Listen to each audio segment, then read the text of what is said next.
চেঙা ৰাজচক্ৰৰ পৰা পদ্মপাৰলৈ অহা ৰাস্তাৰ মাজত এক প্ৰকাণ্ড গাঁত। এই গাঁতটো বহুত দিন ধৰি আছে, তাৰ কাৰণে ই ৰিক্সাবোৰ বগৰাই পানীত পৰি গৈছে, চাৰিচকীয়াবোৰ এক্সিডেণ্ট হৈ ভাঙি গৈছে। এনেকুৱা এক পৰিস্থিতি মাজেৰে চলি আছিলে। We can't do great things but we can do small things in a great way. চেষ্টা অলপ কৰিলোঁ। সতীৰ্থকেইটা একেলগ হৈ কাষতে যি কনষ্ট্ৰাকশ্যনৰ কাম হৈ আছে তাৰ পৰা মহৰীয়সকলৰ লগত কথা পাতি তাৰ পৰা এনেকৈ পাথৰ, বালি আৰু চিমেণ্ট তেওঁলোকৰ পৰা এনেকৈ যোগাৰ কৰি আমি লৈ লৈছোঁ। সকলো কামবোৰ আমি দেউতা, আল্লাহ বা চৰকাৰৰ ওপৰত ভৰসা কৰি থ'ব নোৱাৰি। কিছুমান কাম আমি নিজে হাতেও কৰিব লাগে। এনেকৈ আমি একেলগে গাঁতটো সম্পূৰ্ণ যাতে আমি ঢালাই মাৰিব পাৰোঁ তাৰ কাৰণে প্ৰিপেয়াৰ কৰি আছিলোঁ।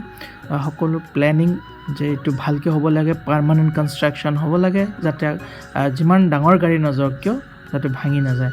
এনেকৈ ট্ৰেক্টৰৰ ট্ৰেইলাৰৰ ওপৰতে এইবোৰ মিক্সিং কাম কৰা হৈ আছিলে। আমি দূৰৰ পৰা বোল্ডাৰবোৰ লৈ লৈ অনা হৈছিলে। এই চাওক আৰিফে কেনেকৈ পেলাইছে। এইটো এনেকৈ মছলা মাৰি এইখিনি প্লেচ একদম কমপ্লিটলি ঢাকি দিয়া হৈছে, একদম পাৰ্মানেণ্ট, যাতে আৰু ভাঙি নাযায়। এনেকৈ গোটেই আমি 5 ঘণ্টীয়া এটা কাম আমি এনেকৈ কৰিবলগীয়া হ'ল।